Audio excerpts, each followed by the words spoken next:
ನಿನ್ನೆ ಚಿತ್ರದುರ್ಗದ ಮೇಲೆ ಬರುವಾಗ ಎಲ್ಲೆಲ್ಲಿ ಅರಣ್ಯ ಪ್ರದೇಶ ಇದೆ ಅಲ್ಲೆಲ್ಲ ಕಡೆ ವಿಂಡ್ ಫ್ಯಾನ್ಗಳನ್ನು ಹಾಕಿ, ಅಂದರೆ ಕರೆಂಟು ಉತ್ಪಾದನೆ ಮಾಡುವ ಫ್ಯಾನ್ ದೊಡ್ಡದು ನೋಡಿದಿರಲ್ವ, ಅದನ್ನು ಹಾಕ್ತಾರೆ. ಅದರ ಅರ್ಥ ಏನು ಅಂದರೆ ಸರ್ಕಾರಿ ಜಾಗ ನಿಮಗೆ ಲೀಸ್ ಕೊಡ. ನಮ್ಮ ಬ್ಯಾಂಕು, ನಮ್ಮದೇ ಬ್ಯಾಂಕ್ಗಳು ಅವರಿಗೆ 2 ಕೋಟಿಯಿಂದ 5 ಕೋಟಿವರೆಗೆ ಸಾಲ ಕೊಡ. ಸರ್ಕಾರಿ ಭೂಮಿ, ಬ್ಯಾಂಕ್ ಸಾಲ. ಇದನ್ನು ಮಾಡೋದಕ್ಕೆ ಬಂಡವಾಳಸ್ಥರುಗಳು ಬೇಕು. ಬಂಡವಾಳಸ್ಥರುಗಳು ಬೇರೆ ಬೇರೆ ಕಂಪನಿಗಳು, ಬೇರೆ ಬೇರೆ ಜನರು ಕಂಪನಿಗಳನ್ನು ರಿಜಿಸ್ಟರ್ ಮಾಡ್ಕೊಂಡ್ಬಂದು ಇದನ್ನು ಪ್ರಾರಂಭ ಮಾಡಬೇಕು. ಯಾಕೆ ಹಳ್ಳಿ ಹುಡುಗರಿಗೆ ಕೊಟ್ಟರು ಮಾಡಲ್ವಾ? ಸಿಂಪಲ್ ಆಗಿ ನಾನು ನಿಮ್ಮ ಮುಂದೆ ಇರ್ತಕ್ಕಂಥ ವಿಷಯ, ಹಳ್ಳಿ ಹುಡುಗರಿಗೆ ಈ ಅರಣ್ಯ ಪ್ರದೇಶದಲ್ಲಿ ವಿಂಡ್ ಫ್ಯಾನ್ ಕೊಟ್ಟಿದ್ದಾರಲ್ಲ, ಆ ಜಾಗವನ್ನು ನಿಮಗೆ, ಅದರಲ್ಲಿ ದಲಿತ ಕೇರಿಯಲ್ಲಿರ್ತಕ್ಕಂಥ ವಿದ್ಯಾವಂತ ಹುಡುಗರು ಎಷ್ಟು ಜನ ಇದ್ದಾರೆ ಪಟ್ಟಿ ಮಾಡಿ. ನಿಮ್ಮ ಹಳ್ಳಿ ವ್ಯಾಪ್ತಿಯಲ್ಲಿ ಎಷ್ಟು 1000 ಎಕರೆ ಪ್ರದೇಶ ಬರ್ತದೆ, ಅಲ್ಲಿ ನಿಮ್ಮದೇ ಕೈಗಾರಿಕೆ ಹಾಕಬೇಕು. ಅದು ಕರೆಂಟ್ ಇರಲಿ, ಇನ್ನೊಂದಿರಲಿ. ಇದನ್ನು ಯಾಕೆ ನೀವ್ಯಾಕೆ ಮಾಡಬಾರ್ದು? ಕೊಡಿ ಅವ್ರಿಗೆ. ಏನು ಶಿವಪ್ಪನವ್ರೆ, ಅರ್ಥ ಆಗ್ತದೆ? ಇದು ನೀವು ಯಾವಾಗ ಪ್ರಶ್ನೆ ಮಾಡೋದಿಲ್ವೋ ಅಲ್ಲಿವರೆಗೆ ಸರ್ಕಾರಗಳಿಗೆ ಇದು ಅರ್ಥ ಆಗುತ್ತೆ. ಇದೇ ಖಾಸಗೀಕರಣ. ನಿಮ್ಮೂರಿಂದ ಹಿಡಿದು ಎಲ್ಲರೂ ಖಾಸಗೀಕರಣದ ಕಡೆ ಹೊರಟಿದ್ವಿ. ಇನ್ನೊಂದು ಸಲಹೆಯನ್ನು ಕೊಟ್ಟಿದ್ವಿ ಅಲ್ರಿ, ಸೋಲಾರ್ ಕರೆಂಟ್ ಉತ್ಪಾದನೆ ಮಾಡಲಿಕ್ಕೆ ಅದಾನಿ ಕಂಪನಿಗೆ 60 ತಾಲೂಕು ಕೊಡ್ತಾರೆ. ಎನ್ ಮೂರ್ತಿ ಅವರೇ, 60 ತಾಲೂಕು ಅದಾನಿ ಕಂಪನಿ ಕೊಡ್ತಾರೆ. 48 ತಾಲೂಕುಗಳನ್ನು ರಿಲಯನ್ಸ್ ಕಂಪನಿ ಕೊಡ್ತಾರೆ. ಅವರೇ ಬೇಕಾ?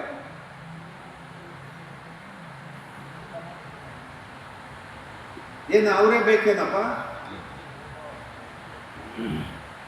ಭೂಮಿ ನಮ್ದಪ್ಪ, ಭೂಮಿ ನಮ್ದು.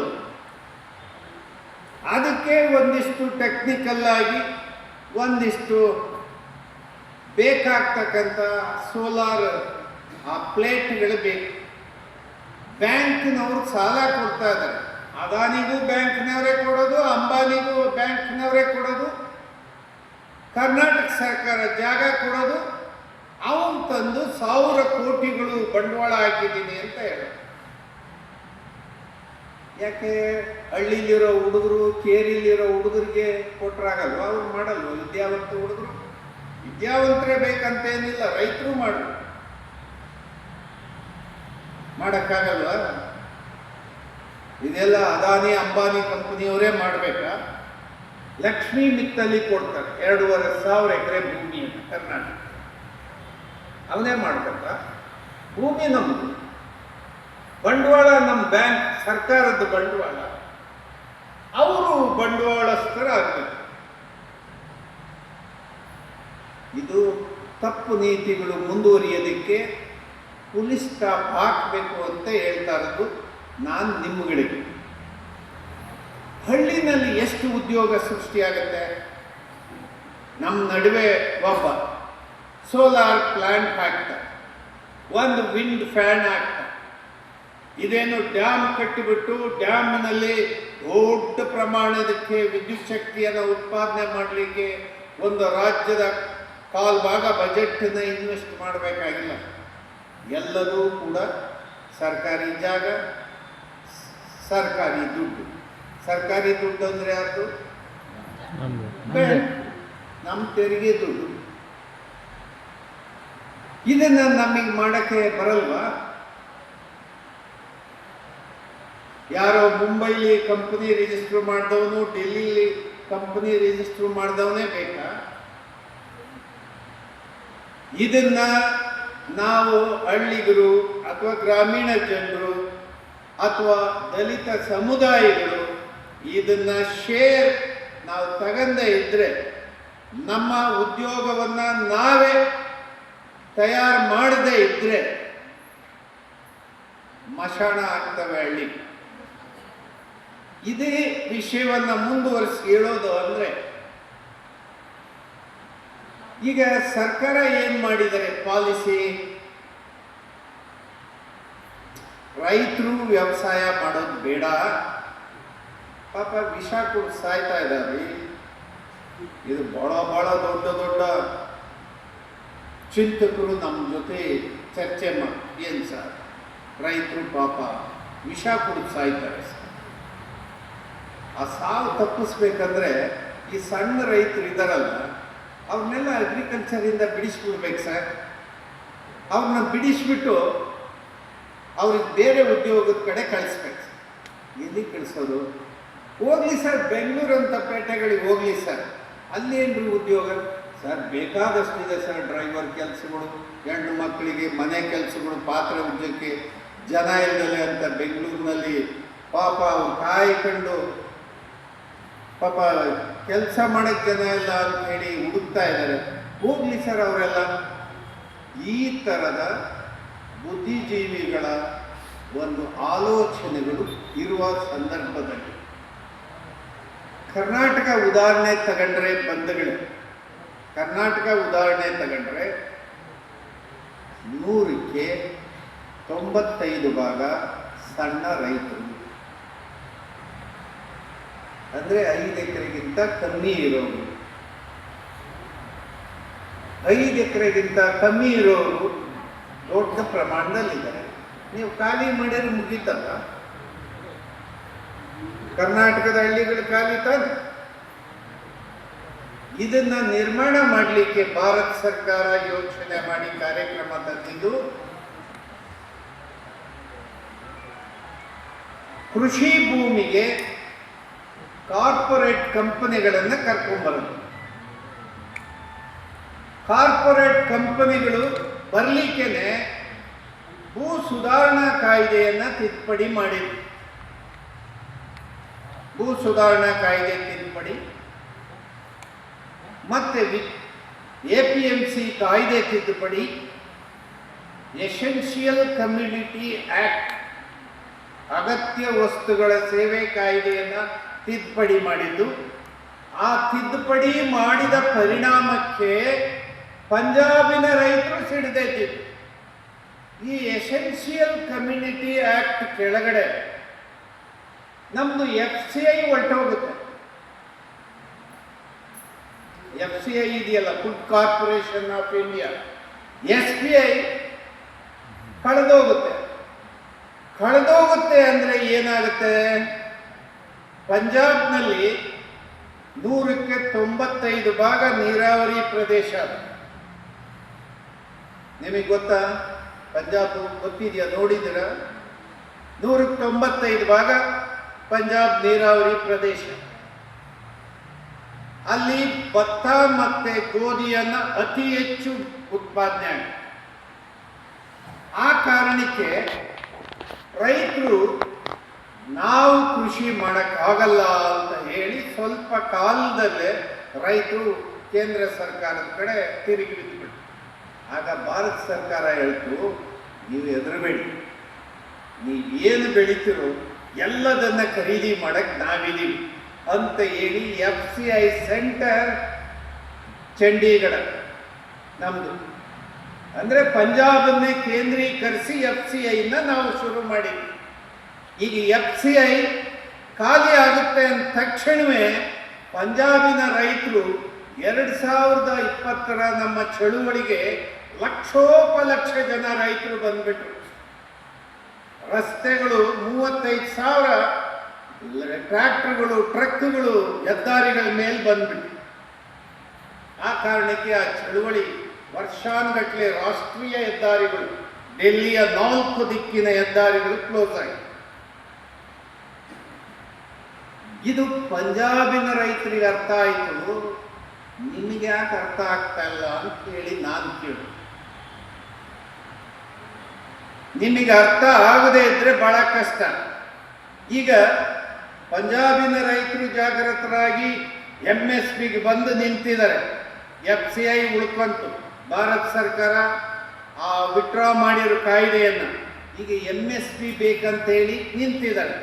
ನೀವು ರೈತರಪ್ಪ, ನಿಮ್ಗೇನಾರ ಜ್ಞಾನ ಇದೆಯಾ? ಒಕ್ಕಲ್ತನ ಮಾಡ್ತಿರಲ್ಲ, ಇದರಲ್ಲಿ ಲಾಭ ಬರುತ್ತೆ ಅಂತ ಏನಾರು ಲೆಕ್ಕಾಚಾರ ಹಾಕೊಂಡಿದ್ದೀರಾ?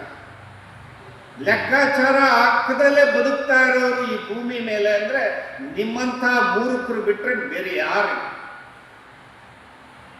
ಬೇಜಾರಾಗುತ್ತಾ ಬೈದ್ರೆ? ಬೇಜಾರಾಗುತ್ತಾ?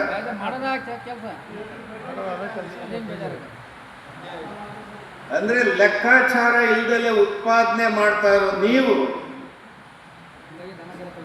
ಬಹಳ ಲೆಕ್ಕಾಚಾರ ಇಲ್ದಲೆ ನೀವು ಬದುಕನ್ನ ಕಟ್ಕೊಳ್ಳೋದಕ್ಕೆ ಸಾಧ್ಯ ಇಲ್ಲ. ಅದಕ್ಕೆ ರೈತರು ವಿಷ ಕುಡಿಯೋದು, ನೇಣ ಹಾಕೊಳ್ಳೋದು ಇತ್ಯಾದಿಗಳೆಲ್ಲ ನಡೀತಾ ಇರೋದು. ಅದಕ್ಕೆ ಈ ಎಲ್ಲ ಕಾರಣಗಳಿಗೆ ಈ BJP ಈ ಸಮಸ್ಯೆಯಿಂದ ರೈತರನ್ನ ಕಾಪಾಡಲ್ಲ, ಈ ಸಮಸ್ಯೆಗಳಿಂದ ಕಾಂಗ್ರೆಸ್ ಕಾಪಾಡಲ್ಲ. ಯಡಿಯೂರಪ್ಪ ಮೊನ್ನೆ ಹುಟ್ಟಿದಬ್ಬದ ದಿವಸ ಹಸಿರು ಶಾಲ ಹಾಕೊಂಡು ಅವರು ಪೇಪರ್ಗಳಲ್ಲೆಲ್ಲ ಫೋಟೋ. ಮಾನ ಮರ್ಯಾದೆ ಇದೆಯಾ ಯಡಿಯೂರಪ್ಪ? ಮಾನ ಮರ್ಯಾದೆ ಏನಾರ ಇದೆಯಲ್ಲ? ರೈತರಿಗೆ ವಿಷ ಹಾಕುವಂತ ಕಾನೂನು ಜಾರಿಗೆ ತಂದು ಮತ್ತೆ ಬೇರೆ ಹೆಗಲ ಮೇಲೆ ಹಸಿರು ಟವಲ್ ಹಾಕೊಂಡು ಓಡಾಡ್ತಿರಲ್ಲ, ಈ BJP ಕನಿಷ್ಠ ಒಂದು ಮಾನ ಮರ್ಯಾದೆ ಬೇಡ್ಬೇಕ್ರಿ.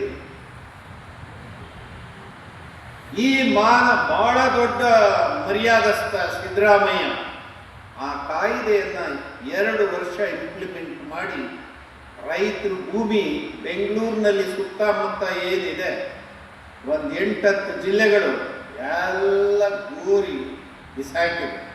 ಬೆಂಗಳೂರು ಸುತ್ತಮುತ್ತ ರೊಕ್ಕ ಇದ್ದಂಥ ಜನ ಭೂಮಿ ಎಲ್ಲ ಖರೀದಿ ಮಾಡಿ. ನಿಮ್ಮೂರಲ್ಲೇನು ಉಳಿಯಲ್ಲ, ಸ್ವಲ್ಪ ದಿವಸ ಬೇರೆ ಎಲ್ಲದೂ ಖಾಲಿ ಆಗುತ್ತೆ. ಯಡಿಯೂರಪ್ಪನ ಮಕ್ಕಳೇ ಶಿಕಾರಿಪುರ ಎಲ್ಲ ಖರೀದಿ ಮಾಡ್ತಾವ್ರೆ, ಶಿವಮೊಗ್ಗ. ಹೌದಾ? ಇನ್ನೊಂದು ಸ್ವಲ್ಪ ದಿವಸ ಇದ್ರೆ ಎಲ್ಲ ಖಾಲಿ ಆಗ್ತದೆ. ಈ ಕಾಯ್ದೆಯನ್ನ ಯಾವ ಕಾರಣಕ್ಕೆ ತಂದ್ರೋ, ಕಾರ್ಪೊರೇಟರ್ಸ್ ಕಂಪನಿಗಳು ಅಗ್ರಿಕಲ್ಚರಿಗೆ ಬರಬೇಕು, ಕೃಷಿಗೆ ಅಂತ ಏನು ಕಾಯ್ದೆ ತಂದ್ರೋ, ಕಾರ್ಪೊರೇಟರ್ಸ್ ಇನ್ನೂ ಬಂದೇ ಇಲ್ಲ.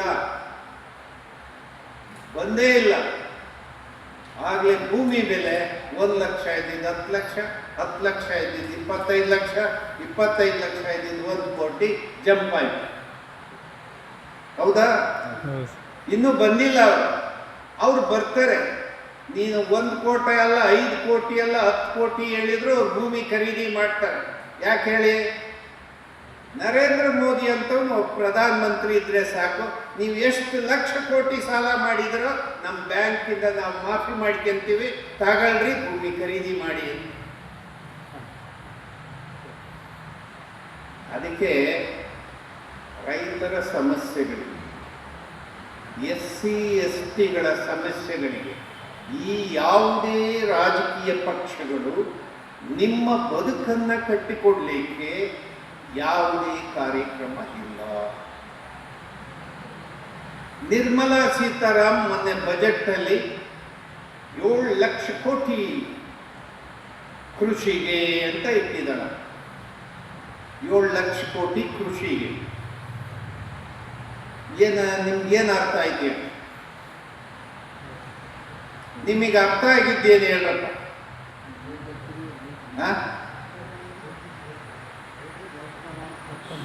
ನಿಮಗೆ ಯಾವತ್ತೂ ಅರ್ಥ ಆಗೋದಿಲ್ಲ, ನಾಳಿಗೂ ಅರ್ಥ ಆಗೋದಿಲ್ಲ. ಆದರೆ ಅರ್ಥ ಮಾಡ್ಕೋಬೇಕು. ಅವ್ರು 7 ಲಕ್ಷ ಕೋಟಿಯನ್ನು ಯಾಕೆ ಬಜೆಟಲ್ಲಿ ಅಲೋಕೇಟ್ ಮಾಡಿದ್ದಾರೆ ಅಂದರೆ, ನಿಮ್ಮ ಬೇಳೆಕಾಳುಗಳಿದೆಯಲ್ಲ, ಬೇಳೆಕಾಳು ಉತ್ಪಾದನೆ ಕಮ್ಮಿ ಆಗಿದೆಯಂತೆ, ಅದನ್ನು ಜಾಸ್ತಿ ಉತ್ಪಾದನೆ ಮಾಡಲಿಕ್ಕೆ ನಿಮಗೆ ಬ್ಯಾಂಕಲ್ಲಿ ಇತ್ಯಾದಿಗಳಲ್ಲಿ ಸಾಲ ಕೊಟ್ಟರೆ ಸಾಕು.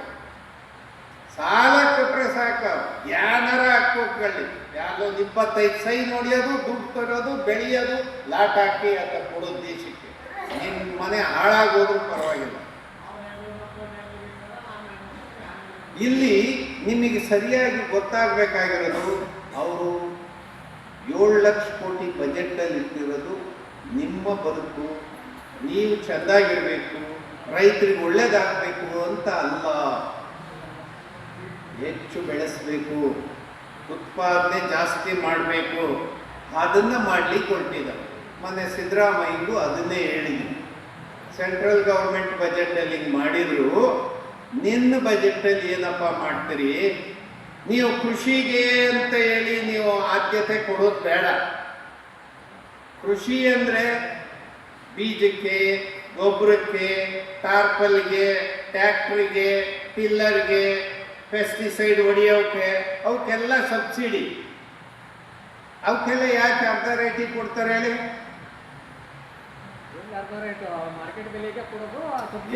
ತಗೊಂಡು ಜಲ್ದಿ ನೀವು ಕೆಲಸ ಮಾಡಲಿ ಅಂತ, ಜಲ್ದಿ ಬೆಳೀರಿ, ಜಲ್ದಿ ಹಾಕ್ರಿ ಅಂತ.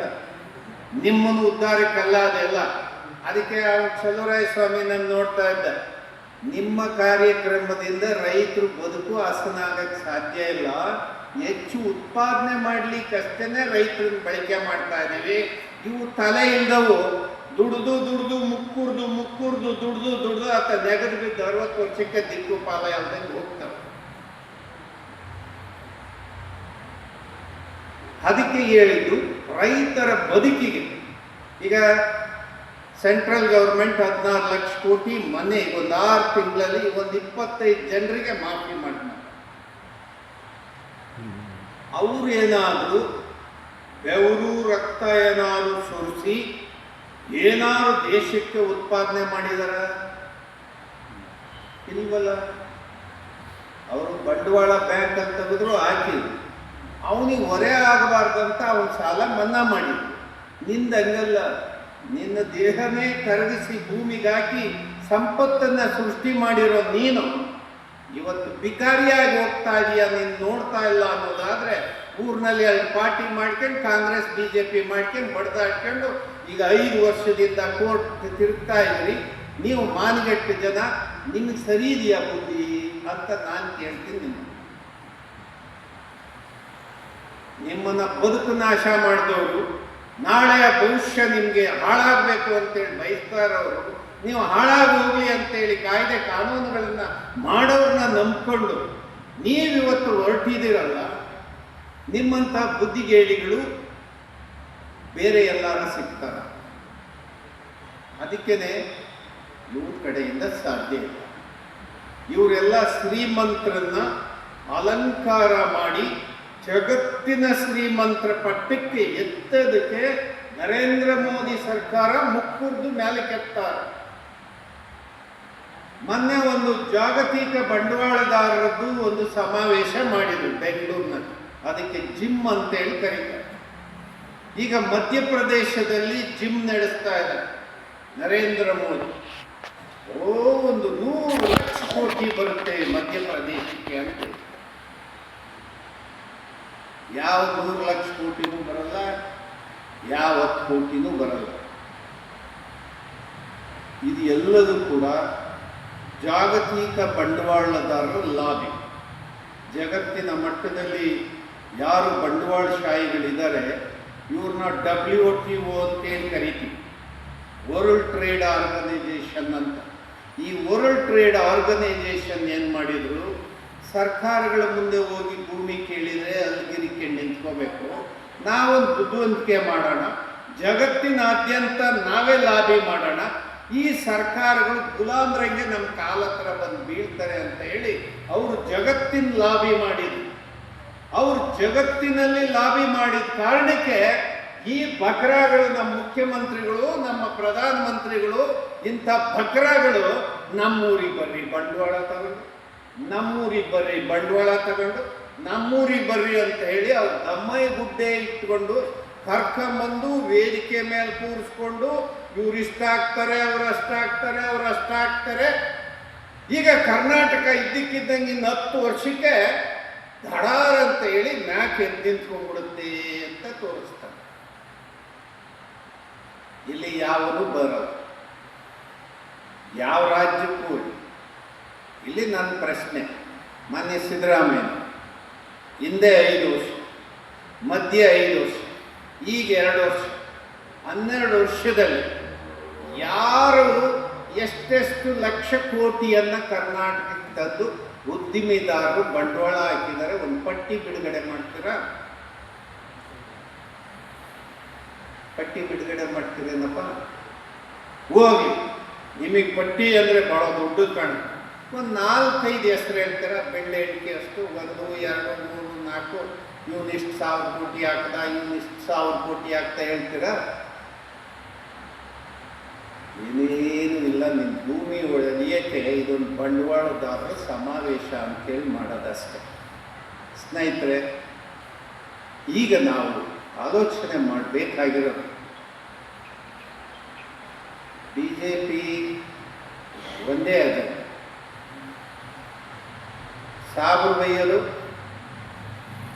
ನೋಡ್ರಪ್ಪ, ಸಾಬ್ರೆಲ್ಲ ಮಸೀದಿಗೆ ಹೋಗಿದ್ದು ನೋಡಿದ್ರೆ ಒಗ್ಗಟ್ಟಾಗಿ ಹೋಗ್ತಾರೆ. ಅವರು ಪಾಕಿಸ್ತಾನಕ್ಕೆ ಸೇರಿದವರು. ಪಾಕಿಸ್ತಾನ ಇದೆಯಲ್ಲ, ಅವರು ನಮ್ಮ ಶತ್ರುಗಳು, ದುಶ್ಮನ್. ಅವ್ರ ಸುದ್ದಿನೇ ಮಾತಾಡ್ಬೇಡ್ರಿ. ಪಾಕಿಸ್ತಾನದವ್ರ ಸುದ್ದಿ ನಮಗೆ ಸಮಾನವಾದರೇನವರು? ನಮಗೆ ಸಮಾನವಾದಂಥ ರಾಷ್ಟ್ರನ ಅದು. ನಮ್ಮ ಆರ್ಥಿಕತೆಗೆ ಸಮಾನ, ನಮ್ಮ ಜನಸಂಖ್ಯೆಗೆ ಸಮಾನ, ನಮ್ಮ ಯೋಚನೆಗೆ ಸಮಾನ. ಹಂಗಂತ ನೀವು ಪರಿಗಣಿಸ್ತೀರ? ಎಲ್ಲಿ ಅಮೇರಿಕಾ ತಗೊಳ್ಳಿ ನಿಮ್ಮ ಹೋಲಿಕೆಗೆ, ಚೈನಾ ತಗೊಳ್ಳಿ, ರಷ್ಯಾ ತಗೊಳ್ಳಿ, ನೀವು ಅವ್ರನ್ನ ಜೊತೆಯಲ್ಲಿ ಇಟ್ಕೊಂಡು ನೀವು ಚಾಲೆಂಜ್ ಮಾಡಿ, ನಾವು ನಿಮಗೆ ಇಷ್ಟು ವರ್ಷದಲ್ಲಿ ಚಾಲೆಂಜ್ ಮಿಸ್ಟರ್ ಚೈನಾ, ನಾವು ಇನ್ನು 5 ವರ್ಷದಲ್ಲಿ ನಿನ್ನನ್ನು ದಾಟಿ ಜಗತ್ತಿನ ಮೊದಲನೇ ಆರ್ಥಿಕ ದೇಶ ಆಗಿ ನಾವು ಪರಿವರ್ತನೆ ಮಾಡ್ತೀನಿ ಅಂತೇಳಿ ನರೇಂದ್ರ ಮೋದಿಗೆ ದಮ್ಮಿದೆಯಾ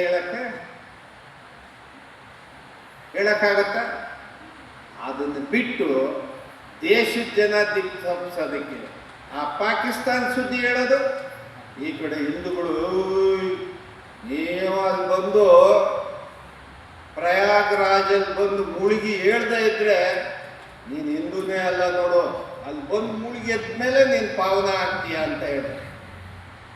ಇಂಥ ಭ್ರಮೆಗಳನ್ನು, ಮೌಢ್ಯಗಳನ್ನು ಬಿತ್ತಿ ನೀವು ದೇಶ ಆಡಳಿತ ಮಾಡ್ತಿರಲ್ಲ ಬೃಹಸ್ಪತಿಗಳು, ನೀವು ಎಂಥ ಅಸಾಮಿಗಳು. ನಿನ್ನ ಬಡತನ ಎಷ್ಟು? ಬನ್ನಿ ಕಾಲೋನಿಗೆ ಹೋಗೋಣ. ಏನಪ್ಪ, ಎಷ್ಟು ಜನ 30 ದಿವಸದಲ್ಲಿ ಎಷ್ಟು ಜನ?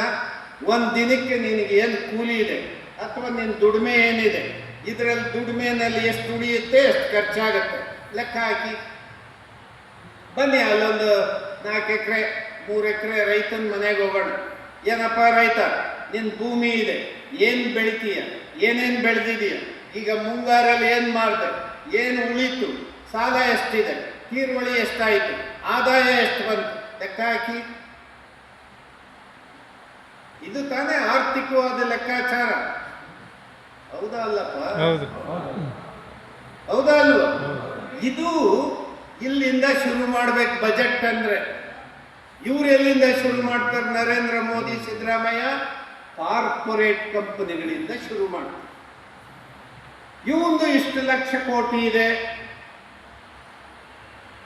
ನಾವು ಇಷ್ಟು ಲಕ್ಷ ಕೋಟಿ ಇವನಿಗೆ ಸಹಾಯ ಮಾಡಿದ್ರೆ ಅವನು ಎಷ್ಟು ಲಕ್ಷ ಕೋಟಿಗೆ ಮ್ಯಾಕ್ ಹೋಗ್ತಾನೆ. ಅವನದು ಸಮಸ್ಯೆಗಳನ್ನ, ಕಷ್ಟಗಳನ್ನ ಇವತ್ತು ನಾವು ಲೆಕ್ಕಾಚಾರ ಮಾಡಿ ಅವನದು ಸಮಸ್ಯೆಗಳನ್ನ ಬಗೆಹರಿಸೋದಕ್ಕೆ ಭೂಮಿ ಪುಕ್ಸಟ್ಟೆ, ಕರೆಂಟ್ ಪುಕ್ಸಟ್ಟೆ, ನೀರು ಪುಕ್ಸಟ್ಟೆ, ರಸ್ತೆ ಪುಕ್ಸಟ್ಟೆ, 25 ವರ್ಷ ಟ್ಯಾಕ್ಸ್ ಇಲ್ಲ. ನಮ್ಮನ್ನೇ ಸಿದ್ದರಾಮಯ್ಯ ಅದನ್ನೇ ಹೇಳಿ, ಎಲ್ಲ ವಸ್ತುಗಳ ಮೇಲೆ ನೀವು ತೆರಿಗೆಗಳನ್ನು ಜಾಸ್ತಿ ಹಾಕಿ ಜನರಿಗೆ ಭಾರವಾದ ಜೀವನವನ್ನು ಮಾಡ್ತಾ ಇದ್ದೀರಿ. ನಮಗೆ ಒಂದಿಷ್ಟು ಹೇಳಬೇಕು ನೀವು ಕಾರ್ಪೊರೇಟ್ ಕಂಪನಿಗಳಿಗೆ. ಈಗೇನು ನಾವು ಜನಸಾಮಾನ್ಯರು ತೆರಿಗೆ ಕೊಡ್ತೀವಿ, ನಮ್ಮ ತೆರಿಗೆ ದುಡ್ಡನ್ನು ನಾವು 65ರಿಂದ ಇಲ್ಲಿವರೆಗೆ ಲೆಕ್ಕ ತಗೊಂಡ್ರೆ ನಾವು 68 ಲಕ್ಷ ಕೋಟಿಯನ್ನ ಅವ್ರಿಗೆ ಕೊಟ್ಟಿದ್ದೀವಿ ಬಂಡವಾಳಸ್ಥರಿಗೆ. ಈಗ ಕಾರ್ಪೊರೇಟ್ ಕಂಪನಿಗಳಿಗೆ ತೆರಿಗೆ ಹಾಕಿ ಆ ತೆರಿಗೆಯನ್ನ ತಗೊಂಡ್ರೆ ಜನಸಾಮಾನ್ಯರ ತೆರಿಗೆ ಹಣ ಏನು ಬರ್ತದೆ ಅದಕ್ಕಿಂತ ಜಾಸ್ತಿ ಇರಬೇಕು ಕಾರ್ಪೊರೇಟ್ ಟ್ಯಾಕ್ಸ್. ಪಾಲಿಸಿ ಇರೋದಂಗೆ. ಈಗ ಜನಸಾಮಾನ್ಯರ ಮೇಲೆ ತೆರಿಗೆಯನ್ನು ಕೈ ಬಿಟ್ಬಿಡ್ಬೋದು, ಆದರೆ ಕಾರ್ಪೊರೇಟ್ ಮೇಲೆ ತೆರಿಗೆಯನ್ನ ನಾವು ಜಾಸ್ತಿ ಮಾಡಬೇಕು.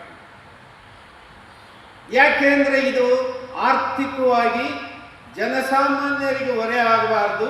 ಕಾರ್ಪೊರೇಟರ್ಸ್ ಈ ಹೆಚ್ಚು ಸಂಪತ್ತನ್ನ, ಲಾಭವನ್ನ, ಆರ್ಥಿಕವಾದ ಲಾಭವನ್ನ ಪಡ್ಕೊಂಡಿರೋ ಕಾರಣಕ್ಕೆ ಅವನು ಟ್ಯಾಕ್ಸ್ ಕಟ್ಟಬೇಕು. ಇಲ್ಲ, ಇದು ಉಲ್ಟಾ ಆಗಿದೆ.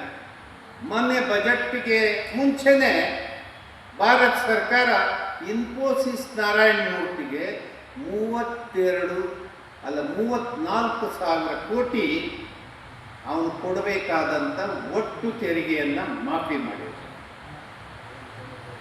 ಎಷ್ಟು ಹೇಳಿ?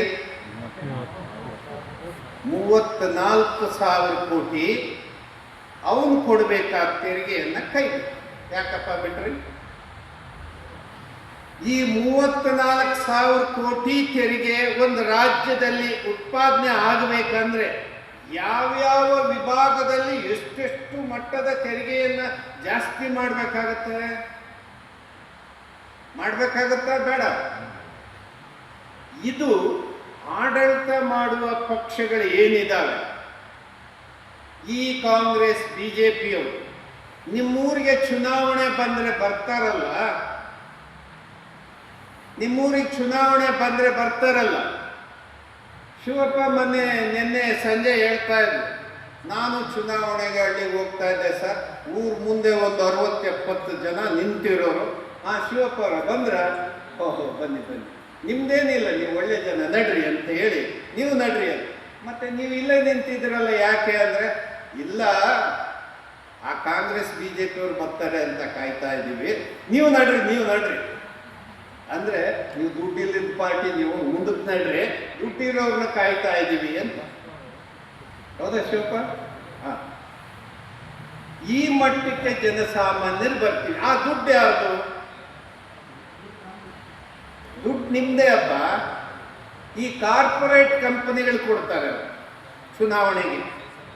ನರೇಂದ್ರ ಮೋದಿಗೆ ಎಷ್ಟು ಲಕ್ಷ ಕೋಟಿ, ಕಾಂಗ್ರೆಸ್ನವ್ರಿಗೆ ಎಷ್ಟು 1000 ಕೋಟಿ, ದೇವೇಗೌಡರ ಪಕ್ಷಕ್ಕೆ ಎಷ್ಟು 1000 ಕೋಟಿ, ಆಮೇಲೆ ಉಳಿದವ್ರಿಗೆ ಎಷ್ಟು 1000 ಕೋಟಿ, ಹಿಂಗೆ ಕೊಡ್ತಾರೆ. ಯಾರು ಬಂದರೂ ವಿರೋಧ ಇರಬಾರ್ದು. ಚುನಾವಣಾ ಬಾಂಡ್ ಅಂತ ಅಂದ್ರೆ ಕಳ್ತನ ಅಲ್ಲ ಇದು. ನೀವು ಕೊಡ್ರಿ, ನಿಮಗೆ ತೆರಿಗೆ ಇಲ್ಲ, ಆಮೇಲೆ ಪಡ್ಕೊಳ್ಳೋರ್ಗೂ ಇದು ಏನು ತಪ್ಪಲ್ಲ, ಇದು ಕಾನೂನಾತ್ಮಕವಾಗಿ ಸರಿ ಇದೆ, ನೀವು ಕೊಡ್ಬಹುದು, ನಾವು ಪಡ್ಕೋಬಹುದು ಅಂತ ಹೇಳಿ ಕಾನೂನಿನಲ್ಲಿ ಅವಕಾಶ ಮಾಡ್ತಾರೆ ಈ ಬದ್ಮಾಶ್ ರಾಜಕಾರಣಿಗೆ. ಅವನು ಕೊಟ್ಟಿದ್ದಕ್ಕೆ ಬಾಂಡ್ ಇಟ್ಕೋಬಹುದು, ಅವನಿಗೆ ತೊಂದರೆ ಇಲ್ಲ. ಆದರೆ ಇಂಥ ದುಡ್ಡಲ್ಲಿ ಇಡೀ ದೇಶ ಜನರನ್ನ ಖರೀದಿ ಮಾಡಿ, ಜನರಿಗೆ ಎಂಡ ಕುಡಿಸಿ, ಮಂಪರ್ ಬರೆಸಿ, ನೀವು ಮತ್ತಿನಲ್ಲೇ ಒಂದು ಪ್ರಜಾಪ್ರಭುತ್ವವನ್ನು ನಿರ್ಮಾಣ ಮಾಡಬೇಕಾದವನು ನೀನು ಮತ್ತಿನಲ್ಲಿ ಹೋಗಿ ಓಟ್ ಹಾಕ್ತೀಯಲ್ಲ, ಈ ಪರಿಸ್ಥಿತಿ ನಿರ್ಮಾಣ ಮಾಡಿದಾರಲ್ಲ, ಹೆಂಗೆ? ಇದು ತಪ್ಪಲ್ವಾ? ನಿಜವಾದ ಪ್ರಜಾಪ್ರಭುತ್ವದ ನೀವಾದ್ರೆ, ಪ್ರಭು ಆಗಿದ್ರೆ, ಪ್ರಜಾಪ್ರಭುತ್ವದಲ್ಲಿ ಪ್ರಭು ಯಾರು ಹೇಳಿ? ಯಾರಪ್ಪ? ಪ್ರಜೆಗಳ ತಾನೆ. ನೀವು ಎಂಡ ಕುಡ್ದು ಓಟ್ ಹಾಕೋನು ಪ್ರಜೆನ? ಎಂಡ ಕುಡ್ದು ಓಟ್ ಹಾಕೋದು ಅಂದ್ರೆ ಪ್ರಜಾಪ್ರಭುತ್ವ ನಾಶ ಆಗಲಿ ಅಂತ ಓಟ್ ಹಾಕೋದು ನೀವು.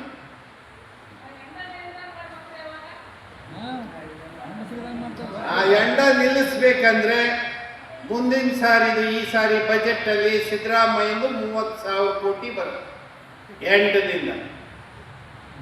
ಈಗ ನಿಲ್ಲಿಸ್ಬೇಕಂದ್ರೆ ಯಾವುದೇ ಪಕ್ಷದ ಕೈಗೆ ಸಾಧ್ಯ ಇಲ್ಲ. ನಿಲ್ಲಿಸ್ಬೇಕಂದ್ರೆ ನಾವುಗಳು ನವ ಕರ್ನಾಟಕ ನಿರ್ಮಾಣ ಮಾಡ್ತಕ್ಕಂಥವ್ರು ನಮ್ಮ ಎಲ್ಲ ಬಡ ಜನರು ಆರೋಗ್ಯವಾಗಿರ್ಬೇಕು, ನಮ್ಮ ಎಲ್ಲ ಬಡ ಜನರು ಆರ್ಥಿಕವಾಗಿ ಸಬಲೀಕರಣ ಆಗ್ಬೇಕಂದ್ರೆ ಈ 30,000 ಕೋಟಿ ಜನರ ಹತ್ರನೇ ಇರಲಿ ಅಂತ ಹೇಳ್ಬಿಡ್ಬೇಕು. ತಪ್ಪೇನಾಗೋದಿಲ್ಲ. ಗುಜರಾತ್ ರಾಜ್ಯ ಗೊತ್ತಲ್ಲ ನಿಮಗೆ? ಗುಜರಾತ್ ಮಹಾತ್ಮ ಗಾಂಧಿ ಹುಟ್ಟಿದ ರಾಜ್ಯ ಅನ್ನೋ ಕಾರಣಕ್ಕೆ 47ರಿಂದ ಸರ್ಕಾರ ರಚನೆ ಆದಾಗಿಂದ ಎಕ್ಸೈಸ್ ಡಿಪಾರ್ಟ್ಮೆಂಟ್ ಇಲ್ಲ ಅಲ್ಲಿ, ಎಂಡ ಇಲ್ಲ ಅಲ್ಲಿ. ಅಲ್ಲಿ ತೆರಿಗೆ ಬರ್ತಾ ಇಲ್ವಾ ಅಂದ್ರೆ ಬರುತ್ತೆ, ಎಂಡದಿಂದ ಬರಲ್ಲ ಅಷ್ಟೇ. ಈಗ ನಿಮ್ಮ ಹತ್ರ ದುಡ್ಡಿದ್ರೆ ನೀವು ಎಂಡ ಕುಡಿಯಲ್ಲ ಅಂದ್ರೆ ಏನ್ ಮಾಡ್ತೀರಿ?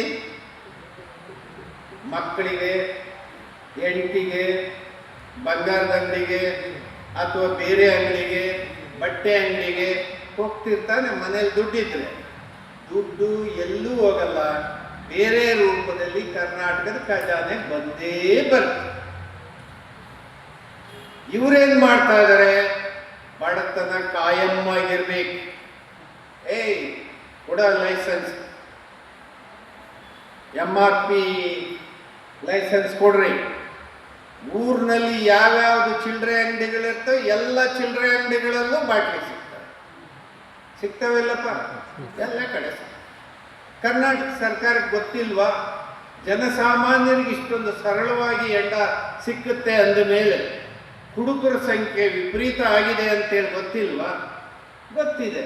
ನಿಮ್ಮ ಬಡತನ ನಿಮ್ಮ ಬೆನ್ನಿಂದನೇ ಇರಬೇಕು ಕಾಯಮಾಗಿ ಅಂತ. ಈಗ ನರೇಂದ್ರ ಮೋದಿ ರೈತರಿಗೆ 2,000 ಕೃಷಿ ಸಂಬಂಧ ಅಂತ ಹಾಕ್ತಾರೆ. ಯಾಕೆ ಹೇಳಿ? ನಿಮಗೆ ಸುಮ್ಮನೆ ಇರಲಿ ಅಂತ ಕನಿಷ್ಠ ಬೆಲೆಯನ್ನ ಕೊಡಲ್ಲ, MSP ಕೊಡಲ್ಲ, 2,000 ಕೊಡ್ತಾರೆ. ಬದುಕಿರೋ ಮಾರಾಯ, ನಾಳೆ ಕುಡಿಯಕ್ಕೆ ಬೇಕಲ್ಲ, ಅನ್ನ ಬೆಳೆಯಕ್ಕೆ, ಸಾಯಬೇಡ, ಬದುಕಿರು. ಸಿದ್ದರಾಮಯ್ಯ 2,000 ಕೊಡ್ತಾರೆ ಹೆಣ್ಣು ಮಕ್ಕಳಿಗೆ. ನರೇಂದ್ರ ಮೋದಿದ ಅಲ್ಲಿ ಗಂಡಂಗೆ ಹೋಗುತ್ತೆ, ಹೆಂಡತಿಗೆ 2,000. ಯಾರು ಸಾಯಬೇಡ್ರಮ್ಮ, ಯಾರು ಸಾಯಬೇಡ್ರಿ, ಎಲ್ಲ ಬದುಕಿರಿ, ಅನ್ನ ಬೆಳಿಬೇಕು. ಆಮೇಲೆ ಆಸ್ಪತ್ರೆಗೆ ಕ್ಯಾನ್ಸರ್ ಬರುತ್ತೆ, 40 ವರ್ಷಕ್ಕೆ ಹೆಣ್ಮಕ್ಳಿಗೆ ಗರ್ಭಕೋಶದ ಕ್ಯಾನ್ಸರು. ಇತ್ತೀಚೆಗೆ ಸಮತೂಕದ ಆಹಾರವನ್ನು ನೀವು ಬಳಕೆ ಮಾಡಲ್ಲ. ಈ ಎಲ್ಲ ಖರ್ಚು ಮಾಡೋದಕ್ಕೆ ನಿಮ್ಮ ಕೈಲಿ ದುಡ್ಡು ಇಲ್ದಲೇ ಇರ್ಬೋದು, ಅದಕ್ಕೆ 2,000 ರೂಪಾಯಿ ಇಟ್ಕೊಂಡಿದೆ. ಇವು ಎಲ್ಲವೂ ಏನಂದ್ರೆ ಕಾಯಂ ಬಡತನವನ್ನ ನಾವು ಬ್ಯಾಲೆನ್ಸ್ ಮಾಡ್ತಾ ಇದ್ದೀವಿ. ಬಡತನ ರೇಖೆಗಿಂತ ಮೇಲಕ್ಕೆ ಬರೋಕ್ಕೆ ಯಾರಿಗೂ ಅವಕಾಶ ಇಲ್ಲ. ನೀವೆಲ್ಲ ಕೆಳಗಡೆನೇ ಇರಬೇಕನ್ನೋ ಒಂದು ಕಾರ್ಯಕ್ರಮದ ಕೆಳಗಡೆ ಈ ಒಂದು ಚಿಲ್ಲರೆ ಕಾಸನ್ನು ಕೊಟ್ಟು ನಿಮ್ಮನ್ನು ಸಮಾಧಾನ ಮಾಡೋ ದಿಕ್ಕಿನಲ್ಲಿ ಸರ್ಕಾರದ